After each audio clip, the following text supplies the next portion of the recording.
What is up? Thank you so much for clicking on this video. We are starting tonight's video with every pitch of Connor Prielipp's outing today. Connor Prielipp making a rehab start for Fort Myers, working his way back. I had an elbow injury last year. That's been the story with him, is injuries, but it's also this guy has outstanding stuff. And we're going to take a look at some of the baseball savant numbers that we have since he was pitching in the Florida State League. We do have that information. It's so much fun to be able to pull that up. Technically, he is on rehab assignment trying to return to Cedar Rapids. So that's where he's headed back to. But again, a guy we have not seen much of, a guy who didn't throw much in college either, but incredible. A good, strong fastball, and then just a ridiculous slider, which we're going to take a look at some numbers. Shout out to Nick Lucky on that catch, by the way, at second base. That was a tough play. But Prielipp, again, big takeaway of the day on the minor league side. Just having him out there. He only threw 2 innings, but it was really looked good. He had a really impressive start for the FCL Twins before this rehab start as well. So really looking good. To my eye, looking a little bit more broad, shoulder-wise. Looking a little bit bigger, looking like he's got a little bit more good weight on him. That'll be important. Obviously, this is a guy in his early 20s, so he's growing physically, as all the guys that around that age do. So it's good. Hopefully that'll help him kind of handle this this load. Handle throwing as hard as he does. Handle throwing with as much spin as he does, because clearly that's been a hard thing for his body to withstand. The kind of force that the way he can throw, putting on his body just has not held up to that up to this point, unfortunately. So, guy who slid down my prospect list because it's getting kind of harder to believe that he is going to stay healthy. But when he is, it's pretty impressive. And again, we're going to take a look at some of those numbers. Topped out at 95.6. I know that's not really eye-popping these days, but for a left-handed starting pitcher, that's really good. And again, this guy's on a rehab assignment. He's coming back from an elbow injury. The Twins are clearly going to take it pretty easy with him. It's not like this is him maxing out. This is him coming back from rehab assignment, maxing out at 95.6 miles per hour. The max spin on his slider, and something to keep in mind, I just want to call out, is especially in the lower minors and a guy like this who hasn't been throwing lately, some of these averages I would take with a grain of salt, because some of the pitches get misclassified. This data actually some of it has been corrected since shortly after that game ended, to the point that I pulled this up more recently. I noticed some of these numbers changed a bit. So that's why I'm kind of focusing on the maxes. Max spin rate of 3178. The only Twins pitcher to have thrown any kind of pitch, sweeper, I think it was Griffin Jax, with a spin rate of more than 3,100 is Griffin Jax. It's the only guy on the Twins who has eclipsed that mark. So that's insane, the amount of spin that he gets on his slider. It's a true plus pitch. And then again, he's throwing 95, topping out at 95 with his fastball. That's a tremendous start to build up from. And then he has a changeup as well, which of course is going to be important for him as a left-handed pitcher. But again, it's kind of the thing that you always have to come back to, is how little this guy's pitched. Coming into today, he only threw 28 innings in college. He's only thrown 8 2/3 innings before today, now 10 2/3 as a professional. So I kind of want to give both sides of that how impressive and exciting this guy is.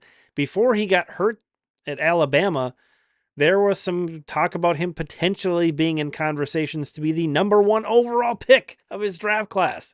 That's how insane this guy, his arm talent is. So it's really exciting to see Connor Prielipp back. I mean, the sky's the limit. If he can stay healthy, he's going to move quick. And, obviously we're not going to see him anytime too soon. But, fast forward a year from now, are we talking about potentially Connor Prielipp knocking on the door a year from now? If everything goes right, I don't think that's out of the question. And that's so crazy to say about a guy who's barely pitched. But he is that talented. It's really impressive, Connor Prielipp. Really quick, want to go through Friday. because I wasn't able to record a video yesterday. Twins were off, but all the full season teams did play. There are the results there. Here are the performances from, again, Friday evening. Marco Raya, unfortunately, had a rough go.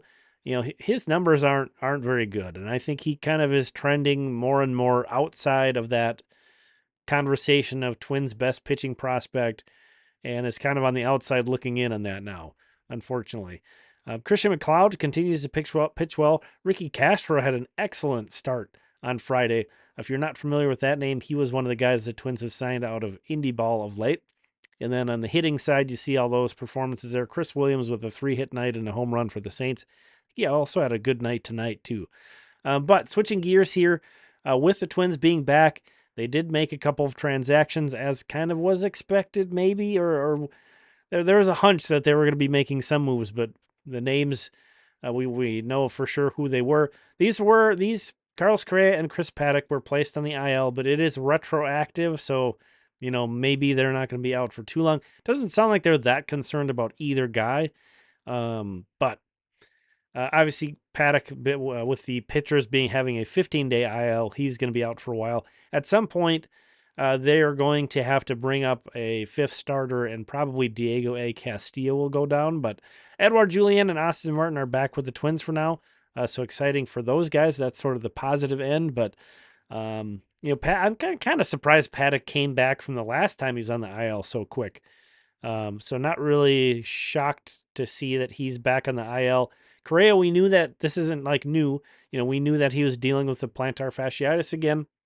We know the deal there. If there's a silver lining to that, it's with Correa. We know what to expect. It's not going to go away. Unfortunately, he's going to have to play through it, and he's managed it in the past. Obviously, his performance last year wasn't as good as his performance this year before that injury popped up. So, I don't know if maybe we need to temper our expectations, or hope. It sounds like hopefully it's not as bad this time around. So, it is what it is at this point. But they don't sound like they expect Carlos to be out for long. So that's a great thing there. And then kind of the timing of this is kind of handy with the All-Star break. I think they gave him some kind of a PRP injection or something. So hopefully that helps him out and at least helps him be more comfortable. But something I don't know if I would say like I was surprised or I have like a big thought on this, but it was interesting to see that they're rolling with Willie at shortstop and then Brooks Lee at third. My guess would be that if you were thinking about which guy is more comfortable where, that's probably the opposite. I would imagine probably Willie's more comfortable at third and Lee is more comfortable at short, but this is the way that they appear to be rolling with that, and that was kind of the reporting as well. That's not just tonight. They're kind of expecting Willie to sort of shoulder the load at shortstop while Correa's out, and again, hopefully that won't be an extended absence. So Lee at third and Willie at shortstop.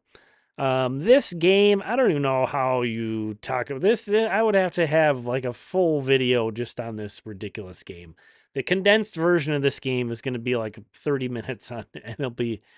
It was 1-1, heading into extra innings. Really frustrating. You see the Twins gave up a couple runs in the 11th, but they got it back. Carlos Santana hit a 2-run home run with the Twins down to their final out to tie it and send it into the 12th, and then just everything went to crap in the 12th inning for the Twins. Steven Okert kind of got the ball rolling, pun intended, by picking up a ball that appeared to be rolling foul and then not even getting the out on it anyway. And then it just sort of snowballed from there. Here's the pitching side. The great thing is that Pablo pitched like an ace. He threw 109 pitches too over 7 innings. So that's if you want to kind of carry some positivity going forward. Also, Alcala, Jackson, Duran, that's an easy thing to lose too. That those guys held Milwaukee in check to get it to the 11th inning, and then just kind of things sort of fell apart there. On the hitting side, Carlos Santana, that game-tying 2-run home run. Gosh, that should have, if the Twins this could have been such a great win. I think they set an attendance record at Target Field. So huge crowd. Carlos Santana ties it up to extend the game. Twins down to their final out. But then, the way it ends is just rough. Very frustrating game. Do want to give a shout out to Diego Castillo, who I kind of mentioned, probably expecting that he's going to be going down when the Twins need a starter next, but had 2 of the 4 runs batted in tonight. So good on you, Diego Castillo. He's getting an opportunity here to kind of showcase himself, not only for the Twins, but, potentially other teams if he gets DFA'd. So he's been a good player for the Saints. Nice, handy guy to have around. Plays all over the infield. And again, drove in 2 of the Twins' 4 runs this evening. It was a struggle. It was frustrating. Twins lose 8-4. Here's the rest of the results from tonight. I also just I have a hard time talking about extra inning games. I usually try to, accept change and not get stuck on things being the old way. I do not like extra innings with the automatic runner on second. For a lot of reasons, but I think one of them, among them, is that you're making relief pitchers. I don't even want to talk about it. I just don't like it. Moving on. These are the results from tonight. Again, we looked at Friday's results. Here is Saturday. On the pitching side, Andrew Morris. He had that weird, crazy, bad luck start last time where he gave up 5 runs, but none of them were earned. Kind of went back and just went right back to business. Six innings and 1 run ball, 5 strikeouts, 1 walk. Threw a ton of strikes. Andrew Morris pitching really well in Double-A. Great to see. Connor Prielipp, we took a look at his highlights there. You can see his line. 2 innings, 1 hit, no walks, 3 strikeouts, so really sharp. Very excited to see him. Looking forward to him getting back with the Colonels and then, potentially moving up to Wichita this year, possibly. If things we want to get a little crazy. Again, he hasn't thrown much, but we'll see. Moving on over to the hitting side, Anthony Prado, man, 3 for 3 with 2 walks. So reached base 5 times tonight for the Saints. Awesome. Pancho Ruiz had a big game, hitting a home run with 3 hits for the Mighty Mussels. No video last night. I'm tired tonight. These last 2 days, and I think the whole rest of the Twin Cities is with me. I just feel like I needed to be outside as much as possible. So I was just gassed by the end of the day. Yesterday, didn't have the energy to pull together a video. Emptied the tank today too. And again, I just all over the Twin Cities. People were everywhere, man. And again, this crowded Target Field, I think I think I saw they broke an attendance record. So just gorgeous. We've had so much rain, and then it was humid. It was hot for a while. So now kind of things settling back in, and there's, of course, a bunch of events going on all across the metro this weekend. So much fun. Had a really great time, but I'm tired. So I'm gonna resist throwing my little fit about the extra innings. And that's not to say that none of that was going to be the Twins lost because the rules are dumb. No, the Brewers out executed the Twins. That's why the Twins lost. So I wasn't gonna blame the rules for the Twins losing. I don't like it. I don't like it. I don't like talking about it. The games get weird. Stuff gets crazy, and at the end of the day, the rules are the same for both teams, though. So it's not coming from a blaming the rules for the Twins losing. I don't prefer it.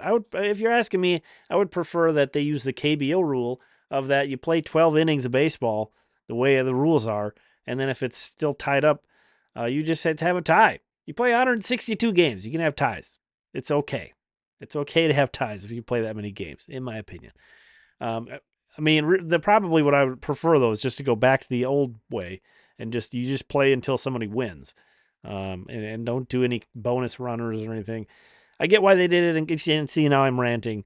Anyway, I get why they added that rule in 2020, given the circumstances, but I think it's outlived its usefulness in Major League Baseball. And I get it, like in minor league baseball, like in situations where you need to finish things up quickly, sure, But as tonight's game showed, sometimes you still don't finish things up quickly. So I don't know, you're changing the game, and then also not guaranteed to finish things up quickly. So, again, I'm tired. I'm tired and I'm cranky. This Twins game is just brutal, frustrating loss. Would have been so much fun to be able to hang on to that Carlos Santana moment, and then obviously add another memory out of a walk off, but wasn't meant to be. Rough way to start the second half. Thanks, thanks for hanging out. We'll talk again soon.